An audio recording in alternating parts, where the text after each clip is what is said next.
Baguio Day Zero. So, natapos na yung mga nilakad naming papel doon sa Manila, guys. Kaya dito naman kami sa Baguio.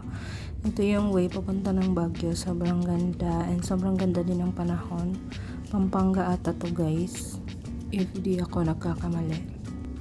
Anyway, dapat kagabi pa lang kami bumiyahe papuntang Baguio. Pero sabi ni Mama, nakakatakot daw pag gabi bumiyahe, so pinush namin na umaga na lang.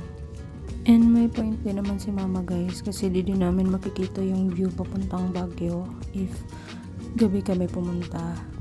And ayan na, umulan na ng malakas pagkadating namin ng Baguio, pero tumila din naman siya, so okay lang.